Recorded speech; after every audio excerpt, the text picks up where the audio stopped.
ಸ್ಥಳೀಯ ಸುದ್ದಿ ನಿಖರ ಮಾಹಿತಿಗಳಿಗಾಗಿ ಬಿಬಿಟಿವಿ ಕನ್ನಡ ಚಾನೆಲ್ ಅನ್ನು ಕೂಡಲೇ ಸಬ್ಸ್ಕ್ರೈಬ್ ಆಗಿ ನೋಟಿಫಿಕೇಶನ್ಗಾಗಿ ಬೆಲ್ ಐಕಾನ್ ಕ್ಲಿಕ್ ಮಾಡಿ. ಮುಂದಿನ ಕವಿಗಳನ್ನ ಬರಮಾಡಿಕೊಳ್ತಾ ಇದ್ದೇನೆ. ಮುಂದಿನ ಕವಿಗಳು ಶ್ರೀಯುತ ನಂದೀಶ್ ಬಿ ಅದಿನಾರು ರವರು. ಕವಿತೆ ಕೆಟ್ಟವನು ನಾ ಮನೆಯೊಂದನು. ಎಲ್ಲರಿಗೂ ಶರಣಾರ್ಥಿಗಳು. ಕವನದ ಶೀರ್ಷಿಕೆ ಕನಸುಗಳ ಕಟ್ಟುತ್ತಿರು. ಕಳುವಾದ ಕನಸುಗಳ ಕಟ್ಟಿದ್ದಿರು ಎಲುಮೆನಲೆ ಮುಳುವಾದ ದಿನಗಳಲ್ಲಿ ಮರೆಯುತ್ತಿರು. ಕಳುವಾದ ಕನಸುಗಳ ಕಟ್ಟಿದ್ದಿರು ಎಲುಮೆನಲೆ ಮುಳುವಾದ ದಿನಗಳಲ್ಲಿ ಮರೆಯುತ್ತಿರು. ಬಳಿಯಿರಲು ಆಗರವು ಅರಿವಿನಲ್ಲಿ ಹೇಳುತ್ತಲೇ ಫಳಫಳಿಸಿ ದೃಢವಾಗಿ ಬೆರೆಯುತ್ತಿರು. ಬಳಿಯಿರಲು ಆಗರವು ಅರಿವಿನಲ್ಲಿ ಹೇಳುತ್ತಲೇ ಫಳಫಳಿಸಿ ದೃಢವಾಗಿ ಬೆರೆಯುತ್ತಿರು. ದೋಚನಿಗೆ ಸಾಧ್ಯವೇ ಎದೆಗಿಳಿದ ಅಕ್ಕಡವು ಮೀಚನಿಗೂ ಶರಣತ್ವ ಕಲಿಸುತ್ತಿರು. ದೋಚನಿಗೆ ಸಾಧ್ಯವೇ ಎದೆಗಿಳಿದ ಅಕ್ಕಡವು ನೀಚನಿಗೂ ಶರಣತ್ವ ಕಲಿಸುತ್ತಿರು. ಆಚರಣೆ ತಿಳಿಸುವುದು ಮಾನವನ ನಾಲಿಗೆಯು ಗೋಚರಿಸಿ ಕನಸುಗಳ ಕಟ್ಟುತ್ತಿರು. ಆಚರಣೆ ತಿಳಿಸುವುದು ಮಾನವನ ನಾಲಿಗೆಯು ಗೋಚರಿಸಿ ಕನಸುಗಳ ಕಟ್ಟುತ್ತಿರು. ಇದ್ದರೂ ಫಲವೇನು ಬಾ ಮಾಡಿ ಕಟ್ಟಡವು ಬಿದ್ದರೂ ಏಳಿಸದ ಸಂಬಂಧವು. ಇದ್ದರೂ ಫಲವೇನು ಬಹು ಮಾಡಿ ಕಟ್ಟಡವು ಬಿದ್ದರೂ ಏಳಿಸದ ಸಂಬಂಧವು. ಮುದ್ದಾಗಿ ಇರುವುದು ಎಂದಿಗೂ ಜಗದಲ್ಲಿ ಶುದ್ಧವಿದು ಹೆತ್ತವರ ಅನುಬಂಧವು. ಮುದ್ದಾಗಿ ಇರುವುದು ಎಂದಿಗೂ ಜಗದಲ್ಲಿ ಶುದ್ಧವಿದು ಹೆತ್ತವರ ಅನುಬಂಧವು. ಜನಿಸಿರುವ ಭೂಮಿಗಿಂತ ಮಿಗಿಲಲ್ಲ ಪರಭೂಮಿ, ಕೊನೆಯಲ್ಲಿ ಸೇರುವುದು ತಾಯಿನಾಡು. ಜನಿಸಿರುವ ಭೂಮಿಗಿಂತ ಮಿಗಿಲಲ್ಲ ಪರಭೂಮಿ, ಕೊನೆಯಲ್ಲಿ ಸೇರುವುದು ತಾಯಿನಾಡು. ಮನನವನ್ನು ಮಾಡಿಸುವ ಬದುಕುವುದು ಲೇಸಿಲಿ ಕನಕದರೆ ಚರಿತ್ರೆಯ ಹೊನ್ನಾಡು. ಮನನವನ್ನು ಮಾಡಿಸುವ ಬದುಕುವುದು ಲೇಸಿಲಿ ಕನಕದರೆ ಚರಿತ್ರೆಯ ಹೊನ್ನಾಡು. ಸಾವಿರದ ಅನುರಾಗ ಕನ್ನಡದ ನುಡಿಯಲ್ಲಿ ನಾವಿರುವ ನಾಡಿನಲ್ಲಿ ವಜ್ರ ಕಡೆಯು. ಸಾವಿರದ ಅನುರಾಗ ಕನ್ನಡದ ನುಡಿಯಲ್ಲಿ ನಾವಿರುವ ನಾಡಿನಲ್ಲಿ ವಜ್ರ ಕಡೆಯು. ನೋವಿನಲ್ಲಿ ಸಂಗವಿದೆ ಕಪ್ಪಿಗರ ಗೀತೆಗಳು ಭಾವಗಳ ಮನೋಹರ ಪುಷ್ಪ ಮಳೆಯು. ನೋವಿನಲ್ಲಿ ಸಂಗವಿದೆ ಕಪ್ಪಿಗರ ಗೀತೆಗಳು ಭಾವಗಳ ಮನೋಹರ ಪುಷ್ಪ ಮಳೆಯು. ಹೃದಯಗಳು ಹಸನಾಗಿ ಒಂದಾಗಿ ಬಾಳುವುದಕ್ಕೆ ಹದವಾದ ಕನಸುಗಳ ರಸಗವಳವು. ಹೃದಯಗಳು ಹಸನಾಗಿ ಒಂದಾಗಿ ಬಾಳುವುದಕ್ಕೆ ಹದವಾದ ಕನಸುಗಳ ರಸಗವಳವು. ಇದಕ್ಕಿರುವ ಸೊಬಗನ್ನು ವರ್ಣಿಸುತ್ತಾ ಇರುವಾಗ ಮುದವಾದ ಅನುಭವದ ಮನದಾಳವು. ಮುದವಾದ ಅನುಭವದ ಮನದಾಳವು. ಧನ್ಯವಾದಗಳು. ಧನ್ಯವಾದಗಳು ಸರ್. ನನಗೆ ನನ್ನ ಭಾವನೆಯನ್ನು ಹಂಚ್ಕೊಳ್ಬೇಕನ್ನಿಸ್ತಾರೆ ಈ ಸಂದರ್ಭದಲ್ಲಿ. ನಮಗೆ ಇಲ್ಲಿ ಕವಿತೆಗೆ ಸುನ್ನೇಕು ಬಂದದಲ್ಲೇ ಇಷ್ಟ ಇದೆ ನಮ್ಗೆ ಅನ್ನುವಂಥವ್ರ ಮಧ್ಯೆ ಅವರು ಮುಸ್ಲಿಂ ಆಗಿದ್ರು ಕೂಡ ಕನ್ನಡ ಮಾತೆಯ ಅಭಿಮಾನವನ್ನ ಇಟ್ಕೊಂಡು ಇಷ್ಟು ಅದ್ಭುತವಾಗಿ ಕನ್ನಡ ಪದಗಳನ್ನ ಉಚ್ಚಾರಣೆ ಮಾಡಿ ಕವಿಗೋಷ್ಠಿಗಳಲ್ಲೂ ಕನ್ನಡದ ಕವಿತೆಯನ್ನ ಅದ್ಭುತವಾಗಿ ಭಾಷಣ ಮಾಡಿದಂತ ಅವರಿಗೆ ತುಂಬ ಧನ್ಯವಾದಗಳು. ಹಾಗೆ ಅವರು ಶುರು ಮಾಡಿದಂತೂ ಅಷ್ಟೇ ಎಲ್ಲ ಜನರಿಗೆ ಶರಣಾರ್ಥಿಗಳು ಅಂತ ಹೇಳ್ತಾ ಪ್ರಾರಂಭ ಮಾಡಿದ್ರು. ಬಹಳ ಖುಷಿ ಆಗ್ತಿದೆ. ಇಷ್ಟೇ ಬೇಕಾಗಿರೋದು. ನಮ್ಮ ದೇಶಾಭಿಮಾನ ಅನ್ನೋದು ಎಲ್ಲರಿಲ್ಲ. ನಾವು ಹೋಗಿ ಎಲ್ಲಿ ಗಡಿಯಲ್ಲೇ ಕಾಯ್ಬೇಕು ಅಂತ ಏನಿಲ್ಲ. ನಾವು ಮಾಡುವಂತಹ ಸಣ್ಣ ಸಣ್ಣ ಕೆಲಸಗಳಲ್ಲಿ ಸಣ್ಣ ಸಣ್ಣ ಭಾವನೆಗಳಲ್ಲಿ ಖಂಡಿತವಾಗಿ ನಮ್ಮ ದೇಶ ಪ್ರೇಮವನ್ನ ವ್ಯಕ್ತಪಡಿಸಬಹುದು. ನಂಬಿಕೆಗೆ ಬಂದಿದ್ದೇವೆ ಅನ್ನೋರ ಮಧ್ಯೆ ನಾವಿಲ್ಲಿದ್ದೇವೆ ಕವಿತೆಯನ್ನ ಹೇಳಲಿಕ್ಕೆ ಅನ್ನುವಂತಹ ಮಾತುಗಳನ್ನ ಆಡುವಂಥವ್ರು ನಮ್ಮ ಮಧ್ಯೆ ಇರುವಂಥದ್ದು ನಮ್ಮೆಲ್ಲರಿಗೂ ಬಹಳ ಖುಷಿ ಕೊಡ್ತಾ ಇದೆ sir. Thank you so much. Thank you so very much. ನನ್ನ ಕವಿತೆಯ ಶೀರ್ಷಿಕೆ ಬದುಕು. ಹತ್ತರೊಳ ಒಂದಾಗಿ ಸುತ್ತಿ ಕುಣಿಯಲು ಬೇಡ ನೀನು, ನಿತ್ಯ ನೂತನ ಭಾವ ಹೊತ್ತು ನೀ ಬದುಕು. ಸುಪ್ತ ಚೇತನದೊಳಗೆ ಬಿತ್ತು ಸದ್ಗುಣಗಳನ್ನೇ, ಸತ್ಯ ಶಾಶ್ವತ ಬೇಡ ಅನೃತದ ಬದುಕು. ಸತ್ಯ ಶಾಶ್ವತ ಬೇಡ ಅನೃತದ ಬದುಕು. ಮೃತ್ಯು ಪಾಶವು ನಿನ್ನ ಸುತ್ತಿ ತಿರುಗುತ್ತಲಿ ಗುದು, ಒತ್ತೆ ನಿನ್ನೆಯ ಜೀವ ವಿಧಿಯ ಕೈಯೊಳಗೆ. ಸಪ್ತ ಸಾಗರ ದಾಟಿ ಸುತ್ತಿ ಸುಳಿದರು ನೀನು, ಹೊತ್ತ ಘಟ ಉರುಳುವುದು ಕುಸಿಗಲಿದ ಗಡಿಗೆ. ಹೊತ್ತ ಘಟ ಉರುಳುವುದು ಉಸಿರಡಿದ ಗಳಿಗೆ. 10 ಜನ ಸುತ್ತಮುತ್ತಿ ನಿನ್ನನ್ನು ಹೊಗಳೆ ಮತ್ತೇರಿ ಮದ್ದಾನೆಯಾಗದಿರು ನೀನು. ಹುತ್ತದೊಳಗಿನ ಹಾವು ದುತ್ತೆಂದು ಹೆಳಬಿಚ್ಚಿ ಕೊಡುವುದು ಹೆಳಕಳೆಯ ಮರೆಯದಿರು ನೀನು. ಕೊಡುವುದು ಹೆಳಕಳೆಯ ಮರೆಯದಿರು ನೀನು. ಹೊತ್ತು ಮೀರುವ ಮುನ್ನ ಮೃತ್ಯು ಕರೆಯುವ ಮುನ್ನ ಹೊತ್ತಿಸಿದ ಚಿತೆ ನಿನ್ನ ಘಟ ಸುಡುವ ಮುನ್ನ ಕಿತ್ತು ಬಿಸುಡುತ್ತ ನಿನ್ನ ಸಪ್ತ ವ್ಯಸನಗಳನ್ನ ಮುತ್ತಿನಂತಹ ಬದುಕು ನಿನದಾಗಿ ಸಣ್ಣ. ಮುತ್ತಿನಂತಹ ಬದುಕು ನಿನದಾಗಿ ಸಣ್ಣ. ಧನ್ಯವಾದ. ಬದುಕಿನ ಬಗ್ಗೆ ಬಹಳ ಅದ್ಭುತವಾಗಿ ಕವಿತೆಯನ್ನು ವಾಚನ ಮಾಡಿದಂತ ಶ್ರೀಯುತರಿಗೆ ಧನ್ಯವಾದಗಳು. ಬದುಕು ಬದಲಾಗಬೇಕಾದ್ರೆ ಬದುಕುವ ರೀತಿ ಬದಲಾಗಬೇಕು, ಬದುಕಿನ ಆಲೋಚನೆಗಳು ಬದಲಾಗಬೇಕು, ಆಗ ಬದುಕು ಪ್ರಗತಿ ಬಯಲಿಗೆ ಇರುತ್ತೆ ಅಂತ ಭಾವಿಸ್ತಾ ಮುಂದಿನ ಕವಿಗಳನ್ನ ಬರಮಾಡ್ಕೊಳ್ತಾ ಇದ್ದೇನೆ. ಶ್ರೀಯುತ ಮಧುಸೂದನ್ ಮುಡುಗುಂಟೆರವರು. ಕವಿತೆಯ ಹೆಸರು ಶಾಂತಿಯ ಹಾಡು. ಎಲ್ಲರಿಗೂ ನಮಸ್ಕಾರಗಳು. ನನ್ನ ಕವಿತೆಯ ಶೀರ್ಷಿಕೆ ಶಾಂತಿಯ ಹಾಡು.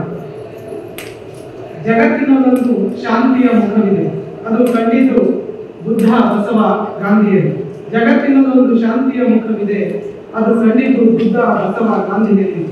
ಅಶಾಂತಿಯದು ಒಂದು ಇತಿಹಾಸವಿದೆ, ಆದರೆ ಅದರ ಮುಖಗಳ ಲೆಕ್ಕವಿಲ್ಲ.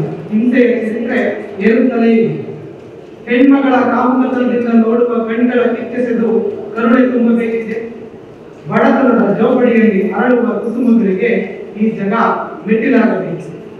ಬಡವನಿಗೆ ಸೋರದಿರುವ ಸೂರು ಬೇಕಾಗಿದೆ. ಜಗತ್ತಿನಲ್ಲೊಂದು ಶಾಂತಿಯ ಮುಖವಿದೆ, ಅದು ಕಂಡಿದ್ದು ಬುದ್ಧ, ಬಸವ, ಗಾಂಧಿಯರು. ಹೋರಾಟಕ್ಕೊಂದು ಮಾದರಿ ಇದೆ, ಅದು ಅಂಬೇಡ್ಕರದ್ದು ನಾವು ತಿಳಿಯಬೇಕಿದೆ. ಹೋರಾಟಕ್ಕೊಂದು ಮಾದರಿ ಇದೆ, ಅದು ಅಂಬೇಡ್ಕರದ್ದು ನಾವು ತಿಳಿಯಬೇಕಿದೆ. ಜ್ಞಾನ ಗಳಿಸಿ ಜಾತಿ ಓಡಿಸಿ ಜಗವ ಸಲಹಬೇಕಿದೆ. ಸಮಾನತೆಯ ದೋಣಿಗೆ ತೂತು ಜಾಸ್ತಿ ಇದೆ, ರಂಧ್ರ ಮುಚ್ಚಿ ಮುಳುಗದಂತೆ ಮೇಲೆತ್ತಬೇಕಿದೆ. ನಮಗೊಂದು ವಿಶಿಷ್ಟ ಪರಂಪರೆ ಇದೆ, ಮೌಲ್ಯಗಳ ಬಿತ್ತಿ ಕ್ರೌರ್ಯವನ್ನು ಕೊಲ್ಲಬೇಕಿದೆ. ಯುವ ಜನತೆಗೆ ಸಂಸ್ಕೃತಿಯ ಕಲಿಸಬೇಕಿದೆ. ರಕ್ತ ಸಾಗಿದೆ ಬದುಕು ಸ್ವಾರ್ಥದ ಪಾಡಾಗಿದೆ. ಮಾತೃಹೃದಯಿ ತೆರೇಸಾ ಮಾದರಿಯಾಗಬೇಕು. ಈ ಜಗಕ್ಕೀಗ ಶಾಂತಿಯ ಹಾಡು ಬೇಕಾಗಿದೆ. ರೈತ ಬಿತ್ತಿ ಬೆಳೆಯಬೇಕಿದೆ, ಹಸಿವ ತಳಿಸಬೇಕಿದೆ. ನಿರ್ಭಯದಿ ಹೆಣ್ಮಗಳು ಮನಬಿಚ್ಚಿ ಹಾಡಬೇಕಿದೆ. ಹಿಂಸೆಯನ್ನು ಸರಿಸಿ ಕರುಣೆಯನ್ನು ಸುರಿಸಿ ಬಲವ ಸುದೆಯುಳಿಸಿ ಜಗವ ಸಲಹಬೇಕಾಗಿದೆ. ಈ ಜಗಕ್ಕೀಗ ಶಾಂತಿಯ ಹಾಡು ಬೇಕಾಗಿದೆ. ಕ್ರೌರ್ಯದ ಸದ್ದು ಸಾಕಾಗಿದೆ, ಕ್ರೌರ್ಯದ ಸದ್ದು ಸಾಕಾಗಿದೆ. ಧನ್ಯವಾದ. ಧನ್ಯವಾದಗಳು ಸರ್. ಸರ್ ಹೇಳಿದ್ದಕ್ಕೆ ನಂದು ಇನ್ನೊಂದು ಲೈನ್ ಸೇರಿಸ್ತಾ ಇದ್ದೀನಿ. ನಮ್ಮ ತುಮಕೂರಲ್ಲಿ ಶಾಂತಿ ಅಂತ ಅಂದ್ರೆ ನಮ್ಗೆ ನೆನಪಾಗೋದು ನಮ್ಮ ಶಿವಕುಮಾರ ಸ್ವಾಮೀಜಿಗಳು. ಅವರು ಯಾವಾಗಲೂ ನಾವು ಮಠಕ್ಕೆ ಹೋದ್ರೆ ಪ್ರಸಾದ ಮಾಡೋಗಿ ಅಂತ ಇದ್ರು ಬಿಟ್ರೆ ಅವ್ರ ಬಾಯಲ್ಲಿ ಅವ್ರ ಮುಖದಲ್ಲಾಗ್ಲಿ ನಮ್ಗೆ ಯಾವತ್ತೂ ಆ ಟೆನ್ಷನ್, ಆ ಸ್ಟ್ರೆಸ್, ನಾವು ಚಿಕ್ಕ ಪುಟ್ಟದಕ್ಕೆ ತುಂಬಾ ಸ್ಟ್ರೆಸ್ ಮಾಡ್ಕೋತೀವಿ ಎಲ್ಲರೂ. ಆದ್ರೆ ಅವರಂತೂ ಎಷ್ಟು ಶಾಂತಿಯಾಗಿರ್ತಾ ಇದ್ದಾರೆ ಅಂತಂದ್ರೆ ಅವ್ರ ಬಾಯಿ ಬರ್ತಾನೆ ಈ ಪದಗಳು. ಮ್ಯಾಕ್ಸಿಮಮ್ ಅವ್ರ ಜೀವನದಲ್ಲಿ ನಾವು ಚಿಕ್ಕ ಹುಡುಗರಿಂದ ಕೇಳಿರುವಂತ ಪದಗಳು ಅಂದ್ರೆ ಪ್ರಸಾದ ಮಾಡೋದು. ಅದನ್ನು ಎಷ್ಟು ರಿಪೀಟೆಡ್ ಆಗಿ ದಿನದಲ್ಲಿ ಎಷ್ಟು ಸಲ ಹೇಳ್ತಾ ಇದ್ರು ಅಂತ ಗೊತ್ತಿಲ್ಲ ನಮ್ಗೆ. ಅಂತಹ ಅದ್ಭುತವಾಗಿ ಇರುವಂತಹ ಮಹಾಶಿವಯೋಗಿಗಳು ಮಕ್ಕಳ ಅಂತರಂಗದಲ್ಲಿ, ಮಕ್ಕಳ ಆರೈಕೆಯಲ್ಲಿ ಅಂತರಂಗದ ಶುದ್ಧಿಯನ್ನ ಕಂಡಂತಹ ಮಹಾಗುರುಗಳು. ಆದ್ರೆ ಇನ್ನೊಂದು ಹೇಳ್ತೀವಿ ನಾವು, ಕಾಯಕವೇ ಶುದ್ಧಿ, ಕಾಯಕವೇ ಮುಕ್ತಿ, ಕಾಯಕವೇ ಪರಮ ಸಂಪತ್ತು ಅಂತ. ಕಾಯಕವನ್ನೇ ಜೀವನ ಪೂರ್ತಿ ಕೈಲಾಸವನ್ನ ಅನಿಸ್ಕೊಂಡು ಇದ್ದಂತಹ ಶತಾಯುಷಿಗಳು ನಮ್ಮ ಶ್ರೀಮಂದಿರಂಜನ ಪ್ರಣವ ಸ್ವರೂಪಿ ಡಾಕ್ಟರ್ ಶ್ರೀ ಶಿವಕುಮಾರ ಮಹಾಸ್ವಾಮೀಜಿಗಳು. ಅವರನ್ನ ಈ ಕ್ಷಣಗಳಲ್ಲಿ ಸ್ಮರಿಸ್ಕೊಳ್ತಾ ಮುಂದಿನ ಕವಿಗಳನ್ನ ಬರಮಾಡಿಕೊಳ್ತಾ ಇದ್ದೇನೆ. ಶ್ರೀಯುತ ಶಶಿ ವಸಂತ ಗೂಳೂರವರು. ಅವರ ಕವಿತೆ ನಾವು ಮಹಿಳೆಯರೇ ಹೀಗೆ. ಎಲ್ಲರಿಗೂ ನಮಸ್ಕಾರ. ನನ್ನ ಹೆಸರು ಶಶಿ ವಸಂತ ಗೂಳೂರು. ನನ್ನ ಕವನದ ಶೀರ್ಷಿಕೆ ಮಹಿಳೆಯರೇ ಹೀಗೆ. ನಾವು ಮಹಿಳೆಯರೇ ಹೀಗೆ, ಮಡುಗಟ್ಟಿದ ನೋವನ್ನು ಮುಚ್ಚಿಟ್ಟು ಮುಗುಳ್ನಗುತ್ತೇವೆ. ತುಟಿ ತುಂಬಿದ ನಗುವನ್ನು ನುಂಗಿ ನಿಟ್ಟುಸಿರುಬಿಡುತ್ತೇವೆ. ಬೇಡಿ ಬಯಸಿ ಹರಕೆ ಹೊತ್ತು ನಮ್ಮ ಮಾಂಸ ಗರ್ಭ ಹೊತ್ತು ಜೀವ ಹಿಂಡುವ ಯಾತನೆಯನ್ನು ತಾಯ್ತನವ ಸಂಭ್ರಮಿಸುತ್ತೇವೆ. ತನ್ನದಲ್ಲದ ಮನೆಯ ಹೊಕ್ಕು ಬೆಳಕಿಡಲು ಸ್ವತಃ ಮೇಣವಾಗುತ್ತೇವೆ. ಗುರಿ ಮುಟ್ಟಿಸಲು ಹೋಗಿ ಗುರುತನ್ನು ಕಳೆದುಕೊಂಡು ಮತ್ತೆ ಅದಕ್ಕಾಗಿ ಹುಡುಕಾಡುತ್ತೇವೆ.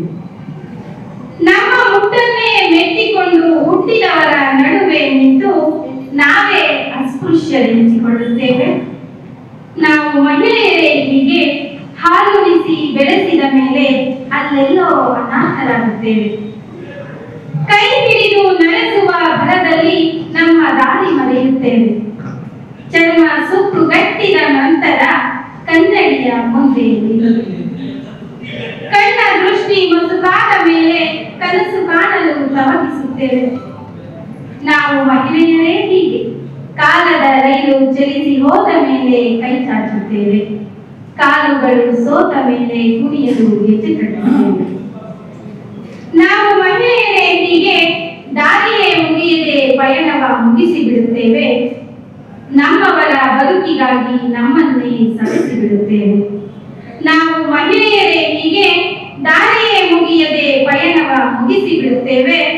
ನಮ್ಮವರ ಬದುಕಿಗಾಗಿ ನಮ್ಮನ್ನೇ ಸವೆಸಿ ಬಿಡುತ್ತೇವೆ. ಧನ್ಯವಾದಗಳು.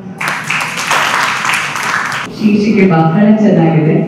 ಮಹಿಳೆಯರಿಗೆ ಮೇಡಮ್ ಹೇಳಿದಾಗೆ ಖಂಡಿತವಾಗೂ ನಾವು ಮಹಿಳೆಯರೇ ಹೀಗೆ. ಆದ್ರೆ ಇವತ್ತು ವಿಶ್ವ ಮಹಿಳಾ ದಿನಾಚರಣೆ. ಇವತ್ತು ನಾವೆಲ್ಲರೂ ಪಣ ತೊಡ್ಬೇಕು. ನಮಗೋಸ್ಕರನು ನಾವು ಬದುಕಬೇಕು, ನಮಗೋಸ್ಕರನು ನಾವು ಬದುಕನ್ನ ಕಟ್ಕೊಳ್ಬೇಕು. ನಮ್ಮ ಖುಷಿನೂ ನಮ್ಗೆ ಬಹಳ ಮುಖ್ಯ ಆಗುತ್ತೆ. ಎಲ್ಲರ ಖುಷಿಗೆ ಜೊತೆಗೆ ಎಲ್ಲರಿಗೂ 90% ಕೊಟ್ರೆ ಅಟ್ಲೀಸ್ಟ್ 10% ಆದ್ರೂ ನಮಗೋಸ್ಕರ ನಾವು ಇರೋಣ. ಹೆಣ್ಮಕ್ಳು ನಮ್ಮ ಬದುಕನ್ನು ನಾವು ಸುಂದರವಾಗಿಸ್ಕೊಳ್ಳೋಣ ಅಂತ ಹೇಳ್ತಾ ಮುಂದಿನ ಕವಿಗಳನ್ನ ಬರ್ಮಾಡ್ಕೊಳ್ತಾ ಇದ್ದೇನೆ. ಶ್ರೀಯುತ ಸೋಮಶೇಖರ್ ಕಂಚೀರವರು. ಕವಿತೆ ಒಪ್ಪುವುದೇ ಈ ಸಮಾಜ. ನಮಸ್ಕಾರಗಳು. ನನ್ನ ಕವನದ ಶೀರ್ಷಿಕೆ ಒಪ್ಪುವುದೇ ಈ ಸಮಾಜ. ಇಬ್ಬರು ತಾಯಂದಿರು ಒಂದು ಮಗು ಎಂದರೆ ಎಂತಹ ಅದೃಷ್ಟವಂತ ಅನ್ನುತ್ತೆ ಸಮಾಜ.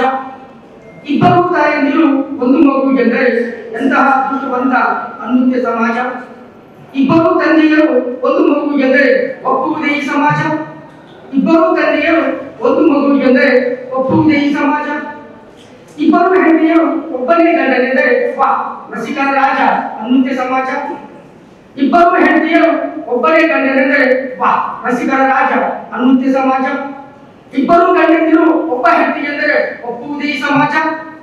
ಇಬ್ಬರು ಗಂಡಂದಿರು ಒಬ್ಬ ಹೆಂಡತಿ ಎಂದರೆ ಒಪ್ಪುವುದೇ ಈ ಸಮಾಜ. ಎರಡು ದೇಹಗಳು ಒಂದೇ ಜೀವವೆಂದರೆ ಅದ್ಭುತ ಬಾಂಧವ್ಯ ಅನ್ನುತ್ತೆ ಸಮಾಜ. ಎರಡು ದೇಹಗಳು ಒಂದೇ ಜೀವವೆಂದರೆ ಅದ್ಭುತ ಬಾಂಧವ್ಯ ಅನ್ನುತ್ತೆ ಸಮಾಜ. ಎರಡು ಜೀವಗಳು ಒಂದೇ ದೇಹಕ್ಕೆಂದರೆ ಒಪ್ಪುವುದೇ ಈ ಸಮಾಜ. ಎರಡು ಜೀವಗಳು ಒಂದೇ ದೇಹಕ್ಕೆಂದರೆ ಒಪ್ಪುವುದೇ ಈ ಸಮಾಜ. ಎರಡು ದಿನ ಊಟವು ಒಂದೇ ತಟ್ಟೆಯಲ್ಲೆಂದರೆ ಸರ್ವೇ ಸಾಮಾನ್ಯ ಅನ್ನುತ್ತೆ ಸಮಾಜ. ಎರಡು ದಿನ ಊಟವು ಒಂದೇ ತಟ್ಟೆಯಲ್ಲೆಂದರೆ ಸರ್ವೇ ಸಾಮಾನ್ಯ ಅನ್ನುತ್ತೆ ಸಮಾಜ. ಎರಡು ತಟ್ಟೆಗಳಲ್ಲಿ ಒಂದು ದಿನ ಊಟವೆಂದರೆ ಒಪ್ಪುವುದೇ ಈ ಸಮಾಜ. ಎರಡು ತಟ್ಟೆಗಳಲ್ಲಿ ಒಂದು ದಿನ ಊಟವೆಂದರೆ ಒಪ್ಪುವುದೇ ಈ ಸಮಾಜ. ಎರಡು ಕವಿತೆಗಳಿಗೆ ಒಬ್ಬ ಕವಿ ಎಂದರೆ ಇದ್ದರೆ ಇರಬಹುದು ಅನ್ನುತ್ತೆ ಸಮಾಜ. ಎರಡು ಕವಿತೆಗಳಿಗೆ ಒಬ್ಬ ಕವಿ ಎಂದರೆ ಇದ್ದರೆ ಇರಬಹುದು ಅನ್ನುತ್ತೆ ಸಮಾಜ. ಇಬ್ಬರು ಕವಿಗಳದ್ದು ಒಂದೇ ಕವಿತೆ ಎಂದರೆ ಒಪ್ಪುವುದೇ ಈ ಸಮಾಜ. ಇಬ್ಬರು ಕವಿಗಳದ್ದು ಒಂದೇ ಕವಿತೆ ಎಂದರೆ ಒಪ್ಪುವುದೇ ಈ ಸಮಾಜ. ಅವಕಾಶಕ್ಕಾಗಿ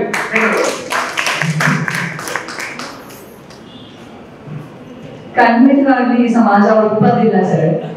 ನೀವ್ ಹೇಳಿದಕ್ಕೆ ಯಾವ್ದಕ್ಕೂ ಈ ಸಮಾಜ ಒಪ್ಪೋದಿಲ್ಲ.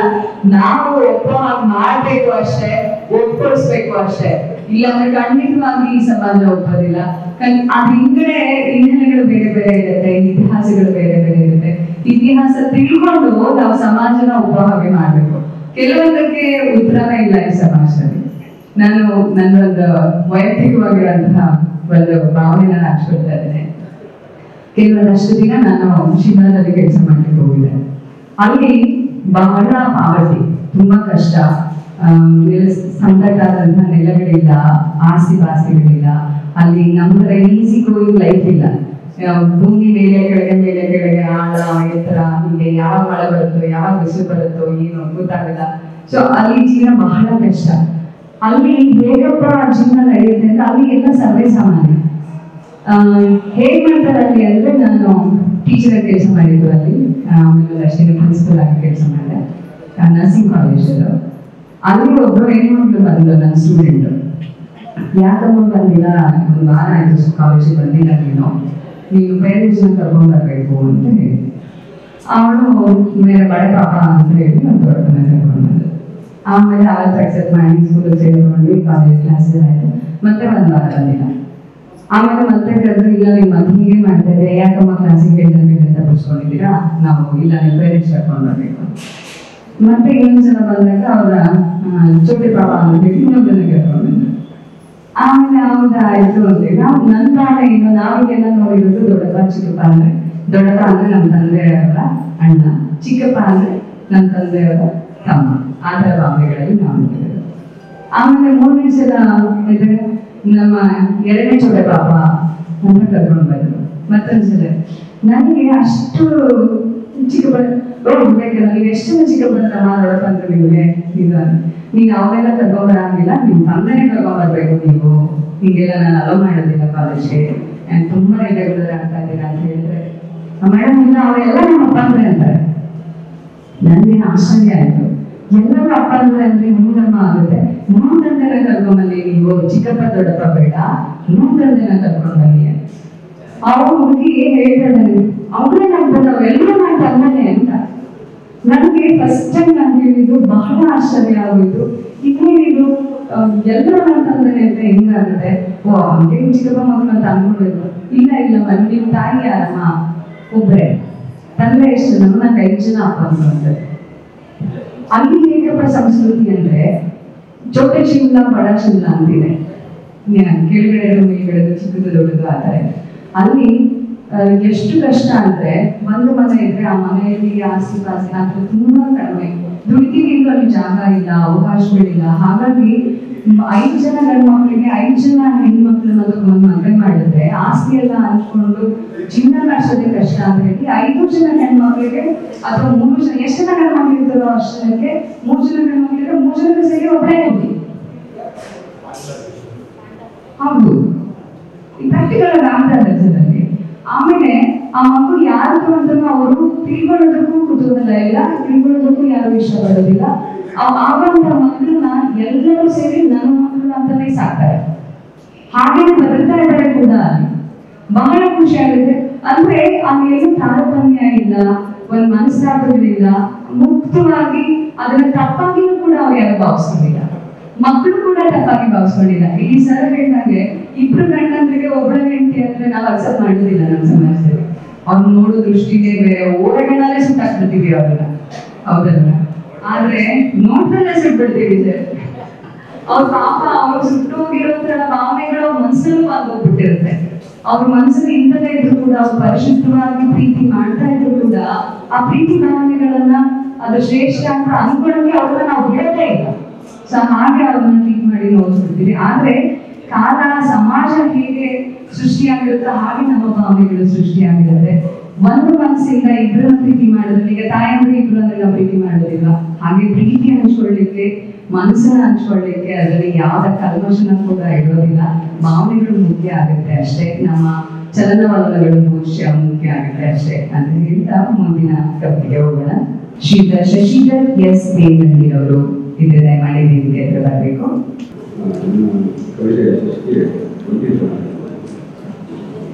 ಜೀವ ಬರುವುದು ಹೋಗುವುದು ಉಂಟು, ತೊಳಲಾಟದ ಅನುಭವ ಉಂಟು, ಬರುವುದೇನಿದೆಯೋ ಅಂಟಿ ಹೊರಡೆ, ಹರಿಯುವ ನದಿಯುಂಟು, ಸುರಿಯುವ ಗಾಳಿಯುಂಟು, ಹರಿದರಿಯುವ ಮನೆಯಲ್ಲಿ ಮಟ್ಟಿ, ಚಿಂತೆಯಲ್ಲಿ ಸಿದ್ಧಿಯಾಗುವುದೇಕೋ ಹೊರಡೆ, ಅಲೆಯುತ್ತ ಬರುವ ಅಲೆಯುಂಟು, ಚಿಗುರುವ ಹಸಿರ ಎಲೆಯುಂಟು, ಕರೆಗಂಟಿ ಬದುಕುವ ಬಯಕೆಯ ಮೋಹದ ಮನಬೇಕು ಹೊರಡೆ, ಉದಯಿಸುವ ರಶ್ಮಿಯಲ್ಲಿ ರವಿಯುಂಟು, ನಕ್ಷತ್ರಗಳ ನಡುವೆ ನಡೆದಾಡುವ ಚಂದ್ರನುಂಟು, ತಿರುಗುವ ಗವಿಯಲ್ಲಿ ಭೂಮಿಯುಂಟು, ತಲೆತುರುಕ ಸಾಗರಕ್ಕೆ ಅಲೆಯಬೇಕು ಹೊರಡೆ, ಒಲದಲ್ಲಿ ಅಳಿದ ಹೃದಯವುಂಟು, ಗೆಲುವಿನಲ್ಲಿ ಸಿಕ್ಕ ಜಯವುಂಟು, ಮಾತಿನ ಸುಳಿಯೊಳಗೆ ದೇಹ ಕಂಟಿ, ಹಗಲುಗಳಿಲ್ಲದೆ ದುಡಿಯುವ ಜಗಬೇಕು ಹೊರಡೆ, ಜಗದ ಜಾತ್ರೆಯಲ್ಲಿ ಗೆಳೆಯುವ ಜೀವನದ ಬೇರುಂಟು, ಬಾಲ್ಯ ಯೌವನ ವೃದ್ಧಾಪ್ಯ ಬರುವುದು ಕಣು, ಮುಖದಲ್ಲಿ ಗಂಟಿಕ್ಕಿ ಸಂಸಾರದ ನಡುವಿಗೆ ಮುತ್ತಿಕ್ಕಿ ಭಾವಪರವಶಕ್ಕೆ ಜ್ಞಾನಾತ್ಮ ಮರಬೇಕು ಹೊರಡೆ. ಧನ್ಯವಾದಗಳು. ಧನ್ಯವಾದಗಳು ಸರ್. ಈಗ ಮುಂದಿನ ಕವಿಗಳನ್ನ ಕರೀತಾ ಇದ್ದೇನೆ. ಶ್ರೀಮತಿ ಜಮುನಾ ಶ್ರೀನಾಥ್ ಅವರು. ಕವಿತೆಯ ಹೆಸರು ಪ್ರಕೃತಿ ವೈಚರಿತ್ಯ. ಎಲ್ಲರಿಗೂ ನಮಸ್ಕಾರ. ವಿಶ್ವ ಮಹಿಳಾ ದಿನಾಚರಣೆಯ ಶುಭಾಶಯಗಳು. ಈ ಒಂದು ಸುಂದರ ಕಾರ್ಯಕ್ರಮಕ್ಕೆ ನಮಗೆಲ್ಲ ಅವಕಾಶ ಮಾಡಿಕೊಟ್ಟಿರುವಂತಹ ಶ್ರೀಯುತ ಧನಂಜಯ ಸರ್ ಅವರಿಗೆ ಧನ್ಯವಾದಗಳು. ಜಮುನಾ ಶ್ರೀನಾಥ್, ತುರುವೇಕೆರೆ. ನನ್ನ ಕವನದ ಶೀರ್ಷಿಕೆ ಪ್ರಕೃತಿ ವೈಚಿತ್ರ್ಯ. ಇಬ್ಬನಿ ಮುತ್ತಿನ ತೋರಣ ಕಟ್ಟಿದೆ, ಇಬ್ಬನಿ ಮುತ್ತಿನ ತೋರಣ ಕಟ್ಟಿದೆ. ಮೂರನೆಯಲ್ಲಿ ಭಾಸ್ಕರನ ಆಗಮನವಾಗಿದೆ. ಮಂಜು ಹನಿ ಹನಿಯಾಗಿ ಜಾರುತ್ತಿದೆ, ಮಂಜು ಹನಿ ಹನಿಯಾಗಿ ಜಾರುತ್ತಿದೆ. ನಿಸರ್ಗ ರಮ್ಯ ರಮಣೀಯವಾಗಿದೆ, ನಿಸರ್ಗ ರಮ್ಯ ರಮಣೀಯವಾಗಿದೆ. ಕೆಂಪು ಕಿರಣಗಳ ಮುಂಜಾವಿನ ನೇಸರ, ಕೆಂಪು ಕಿರಣಗಳ ಮುಂಜಾವಿನ ನೇಸರ ಕಣ್ಣನ ಸೆಳೆದಿದೆ ಹೂಗಳ ಹಂದರ, ಕಣ್ಣನ ಸೆಳೆದಿದೆ ಹೂಗಳ ಹಂದರ. ಕಲರವವು ಪ್ರಾಣಿ ಪಕ್ಷಿಗಳ ಇಂಚನ, ಕಲರವವು ಪ್ರಾಣಿ ಪಕ್ಷಿಗಳ ಇಂಚನ. ಹಿತವಾಗಿ ಬೀಸುತ್ತಿದೆ ತಂಗಾಳಿಯ ಚಾದರ, ಹಿತವಾಗಿ ಬೀಸುತ್ತಿದೆ ತಂಗಾಳಿಯ ಚಾದರ. ಬಾನಲಿ ರಂಗು ರಂಗಿನ ಚಿತ್ತಾರ ಮೂಡಿದೆ, ಬಾನಲಿ ರಂಗು ರಂಗಿನ ಚಿತ್ತಾರ ಮೂಡಿದೆ. ಪ್ರಕೃತಿಯ ಮಾಡಿಲು ಅದ್ಭುತ ಸೃಷ್ಟಿಸಿದೆ, ಪ್ರಕೃತಿಯ ಮಾಡಿಲು ಅದ್ಭುತ ಸೃಷ್ಟಿಸಿದೆ.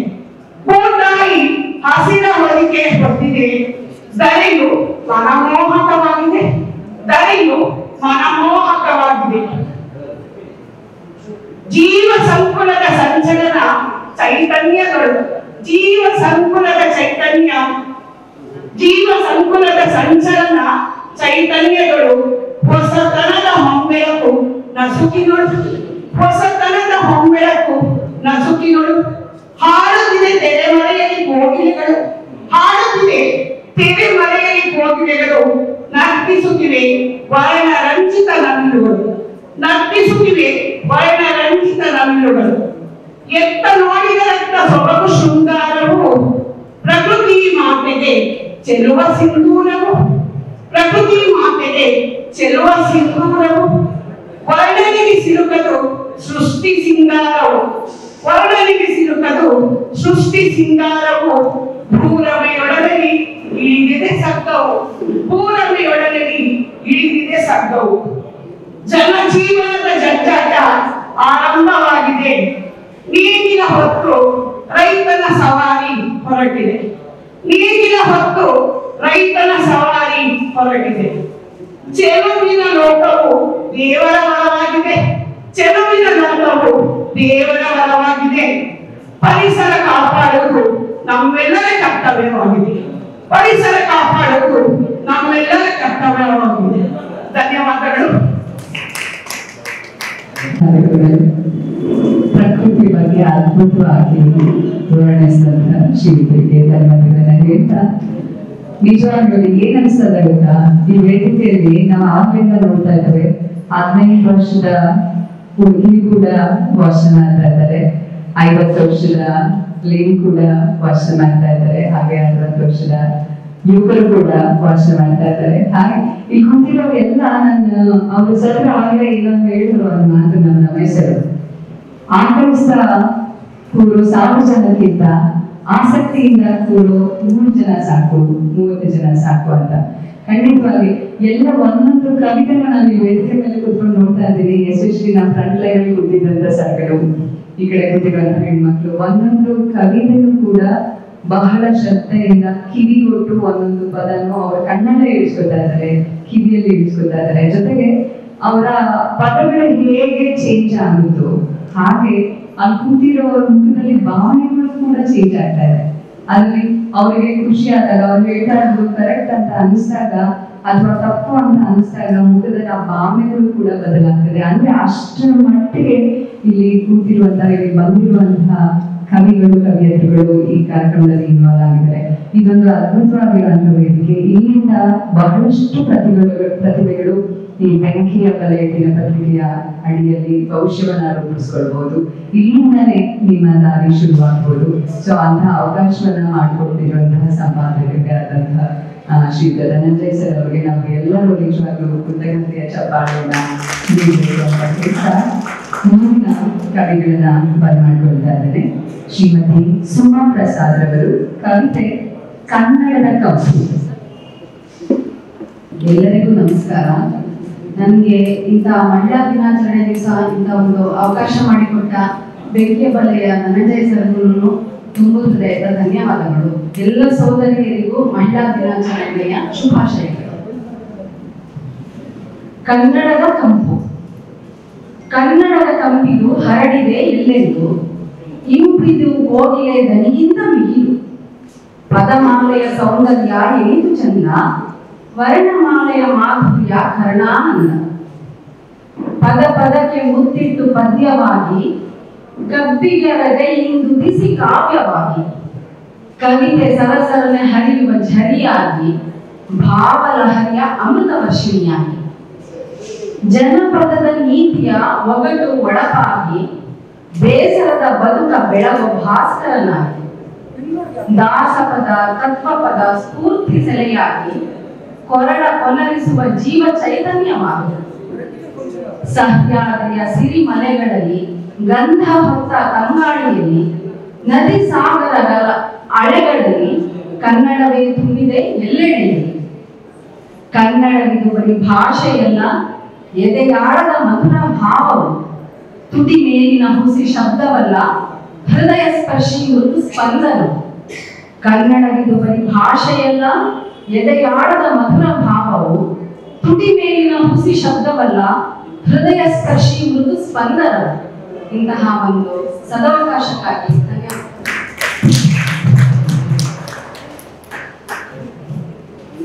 ಕನ್ನಡದ ಕವಿತೆಯನ್ನು ಬಹಳ ಸುಶ್ರಾವ್ಯವಾಗಿ ವಾಚಿಸಿದ ಶ್ರೀಮತಿಗೆ ಧನ್ಯವಾದಗಳನ್ನ ಹೇಳ್ತಾ, ನಿಜವಾಗ್ಲೂ ನಾವು ಆಚೆ ಕನ್ನಡವನ್ನ ಸ್ವಚ್ಛವಾಗಿ, ಸುಲಲಿತವಾಗಿ, ಸಮುದ್ರವಾಗಿ, ಸಮೃದ್ಧಿಯಾಗಿ, ಸಮಾಗಮವಾಗಿ, ಸುದೀರ್ಘವಾಗಿ ಮಾತಾಡೋದನ್ನ ನಾವೆಲ್ಲರೂ ಕಲಿಬೇಕು.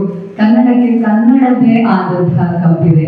ಆ ಕನ್ನಡ ಕಸ್ತೂರಿ ನಾವೆಲ್ಲರೂ ಪ್ರೀತಿಸ್ಬೇಕು. ಕನ್ನಡ ನಮ್ಮ ಹೆಮ್ಮೆ ಆಗ್ಬೇಕು ಅಂತ ಹೇಳ್ತಾ ಮುಂದಿನ ಕವಿಗಳನ್ನ ಬರಮಾಡ್ಕೊಳ್ತಾ ಇದ್ದೇನೆ. ಶ್ರೀಮತಿ ಪ್ರಭಾವತಿ ಶೆಟ್ಟಿ ಕಾವಡಿಯವರು. ಕವಿತೆಯ ಹೆಸರು ಮಂತ್ರಹಾಸವು ಚಿಮ್ಮುತ್ತಿರಲಿ. ಎಲ್ಲರಿಗೂ ನಮಸ್ಕಾರ. ನನ್ನ ಹೆಸರು ಪ್ರಭಾವತಿ ಶೆಟ್ಟಿ ಕಾವಡಿ, ಉಡುಪಿ. ನನ್ನ ಕವನದ ಶೀರ್ಷಿಕೆ ಮಂತ್ರಹಾಸವು ಚಿಮ್ಮುತ್ತಿರಲಿ. ಪುಷ್ಟಿ ತುಂಬಿದ ಪ್ರೀತಿ ಮಮಕಾರಗಳ ನಿಷ್ಠೆ ಬೀಜವನ್ನು ಬಿತ್ತಿ, ಪುಷ್ಟಿ ತುಂಬಿದ ಪ್ರೀತಿ ಮಮಕಾರಗಳ ನಿಷ್ಠೆ ಬೀಜವನ್ನು ಬಿತ್ತಿ, ದೃಷ್ಟಿ ಕ್ಷೀಣಿಸದಂತೆ ಶುದ್ಧ ಪರಿಸರವ ಸಕಾಲದಿ ನಿರ್ಮಿಸಿ, ಸೃಷ್ಟಿ ಸೊಬಗಿನಲ್ಲಿ ಎಳೆಯಲಿ ಮಿತ ಚಿತ್ತವನ್ನು ಹರಿಸಿ, ದೃಷ್ಟಿ ನೆಟ್ಟಿರಲಿ ಮೈಮನದ ನೇತ್ರಗಳೆಲ್ಲ ಸರಿದಾರಿ ಎಳೆಗೆ, ದೃಷ್ಟಿ ನೆಟ್ಟಿರಲಿ ಮೈಮನದ ನೇತ್ರಗಳೆಲ್ಲ ಸರಿದಾರಿ ಎಳೆಗೆ. ಕಾಡಿನಲ್ಲಿ ಬೆಳೆಯೇ ನಾಡು ಗುಣಗಳು ಮೈಗೂಡುತ್ತಿರಲಿ, ಮಾಡುವ ಕಾರ್ಯಗಳು ಯುಗ ಯುಗವೂ ಸಾರುತ್ತಿರಲಿ. ಬಾಡಿ ಹೋಗಲು ಬಿಡದೆ ಚಿಗುರೊಡೆಯಲಿ ಸಸಿಗಳು, ನಾಡಿನೆಲ್ಲೆಡೆಯಲ್ಲಿ ಸತ್ವ ಸಾರದ ಗಂಧದ ಪರಿಮಳ ಬೀರಲಿ. ಬಾಯಿ ತೆರೆದರದುವೆ ಸಣ್ಣುಡಿಗಳು ಮೊಳಗಲಿ ನಿರಂತರ, ಕಾಯಿ ಹಣ್ಣುಗಳೆಲ್ಲವೂ ಮೈಮನಗೆ ತಂಪನೀಯಲಿ, ಕಾಯಿ ಹಣ್ಣುಗಳೆಲ್ಲವೂ ಮೈಮನಗೆ ತಂಪನೀಯಲಿ. ಗಾಯಗೊಳಿಸದೆ ಮನಗಳ ಸನ್ಮಾರ್ಗದಲ್ಲಿ ಹೆಜ್ಜೆಯಲ್ಲಿರುವ ಮಾಯದ ಲೋಕವಿದು ಕವನೊಡೆಯುವ ಪ್ರತಿ ಚೂರಿಗೆ. ಅಂದದ ಅರಮನೆಯ ಶೋಭೆಯ ಕಾನೂನುಗಾರ ಜಗದಿ ಮಂದಹಾಸವು ಚಿಮ್ಮುತ್ತಿರಬೇಕು ಅದ್ಭುತ ನಾಡಿನ ಬದುಕಿಗೆ. ಮಂದಹಾಸವು ಚಿಮ್ಮುತ್ತಿರಬೇಕು ಅದ್ಭುತ ನಾಡಿನ ಬದುಕಿಗೆ. ಗಂಧದ ಸುವಾಸನೆಯು ಪಸರಿಸಲಿ ಸ್ವಚ್ಛ ಕಾನನದಿ, ಸುಂದರ ಭೂಲೋಕದಲ್ಲಿ ನಗು ಅರಳುತ್ತಿರಲಿ ದಿನವಿಡಿ, ಸುಂದರ ಹೂದೋಟದಲ್ಲಿ ನಗು ಅರಳುತ್ತಿರಲಿ ದಿನವಿಡೀ. ನೋವು ನಲಿವುಗಳಿಗೆ ಸಂಯಮವು ನಿರತದಲ್ಲಿ ಇರಲಿ, ನೋವು ನಲಿವುಗಳಿಗೆ ಸಂಯಮವು ನಿರತದಲ್ಲಿ ಇರಲಿ. ಬೇವಿನ ಕಹಿ ಜೇನಿನ ಸಿಹಿ ಸಮ ಮಿಶ್ರಣದಿ ಸೇವಿಸುತ್ತಾ, ಬೇವಿನ ಕಹಿ ಜೇನಿನ ಸಿಹಿ ಬೇವಿನ ಕಹಿ ಜೇನಿನ ಸಿಹಿ ಸಮ ಮಿಶ್ರಣದಿ ಸೇವಿಸುತ್ತಾ, ನಾವಿಕರು ನಾವಾಗಿ ಬದುಕ ದೋಣಿಯ ದಡ ಸೇರಿಸುವ, ನಾವಿಕರು ನಾವಾಗಿ ಬದುಕ ದೋಣಿಯ ದಡ ಸೇರಿಸುವ, ನವಿರಾದ ಬಾಳ ವೃಕ್ಷವ ಬೆಳೆಸಿ ಮಾನವತೆಯ ಜಗದಿ ಸಾರುವ ಅವಕಾಶಕ್ಕಾಗಿ ಎದುರಿಸುವ ವಂದನೆಗಳು. ಧನ್ಯವಾದಗಳು ನಿಮ್ಮ ಕವಿತಾ ವಾಚನಕ್ಕೆ. ಈಗ ಸಮಯಾರ್ಥವಾಗಲಿನ ಮುಂದಿನ ಕವಿತೆಯನ್ನು ಕೇಳೋಣ. ಶ್ರೀಮತಿ ಜ್ಯೋತಿ ನೇರಗಡ್ಡೆಯವರು, ಅವರ ಕವಿತೆಯ ಹೆಸರು ಬಾಳ ಪ್ರಣತಿ. ದಯಮಾಡಿ ವೇದಿಕೆಗೆ ಆಗಮಿಸಬೇಕಾಗಿ ವಿನಂತಿಸಿಕೊಳ್ಳುತ್ತೇನೆ. ಎಲ್ಲರಿಗೂ ನಮಸ್ಕಾರ. ನಾನು ಜ್ಯೋತಿ ನೇರಗಡ್ಡೆ. ಪ್ರಸ್ತುತ ಸಮಾಜದಲ್ಲಿ ಕಂಡುಬರುತ್ತಿರುವಂತಹ ಯುದ್ಧ, ಹಿಂಸಾಚಾರ, ಅತ್ಯಾಚಾರ, ಅನಾಚಾರಗಳನ್ನು ಹೋಗಲಾಡಿಸಿ ಎಲ್ಲರ ಮನದಲ್ಲಿ ಮೌಲ್ಯದ ದೀಪವನ್ನು ಬೆಳಗಿಸಬೇಕೆಂಬ ಆಶಯವನ್ನು ಹೊತ್ತ ಕವನದ ಶೀರ್ಷಿಕೆ ಬಾಳ ಪ್ರಣತಿ. ಹಚ್ಚಬೇಕಿದೆ ನಾವು ಜೀವಗಳ ನಡುವೆ ಪ್ರೀತಿ ಪ್ರೇಮ ಹಂಚುವ ವಾತ್ಸಲ್ಯದ ಹಣತೆ. ಹಚ್ಚಬೇಕಿದೆ ನಾವು ದ್ವೇಷಾಸೂಯೆ ಮರೆತು ನಿಸ್ವಾರ್ಥ ಬದುಕ ನಡೆಸುವ ಸಾಮರಸ್ಯದ ಹಣತೆ. ಹಚ್ಚಬೇಕಿದೆ ನಾವು ಮುಗ್ಧ ಮನಸ್ಸುಗಳ ಸಿಹಿ ಕನಸುಗಳಿಗೆ ರಂಗಿನ ಪ್ರಿಯ ಹಣತೆ. ಹಚ್ಚಬೇಕಿದೆ ನಾವು ಎಳೆಯ ಮನದಲ್ಲಿ ಪ್ರೀತಿಯ ಸೆಳೆಯುಕ್ಕಿಸುವ ಬಾಂಧವ್ಯದ ಹಣತೆ. ಹಚ್ಚಬೇಕಿದೆ ನಾವು ಮಾನವ ಧರ್ಮವ ಜಗದೆಲ್ಲ ಸಾರುವ ಮಾನವೀಯತೆಯ ಹಣತೆ. ಹಚ್ಚಬೇಕಿದೆ ನಾವು ಧರೆಯೊಡದಲ್ಲಿ ಬೆರೆತು ಬಾಳುವ ಸಂಭ್ರಮದ ಹಣತೆ. ಧನ್ಯವಾದಗಳು. ಸ್ಥಳೀಯ ಸುದ್ದಿ ನಿಖರ ಮಾಹಿತಿಗಳಿಗಾಗಿ BBTV ಕನ್ನಡ ಚಾನೆಲ್ ಅನ್ನು ಕೂಡಲೇ ಸಬ್ಸ್ಕ್ರೈಬ್ ಆಗಿ. ನೋಟಿಫಿಕೇಶನ್ಗಾಗಿ ಬೆಲ್ ಐಕಾನ್ ಕ್ಲಿಕ್ ಮಾಡಿ.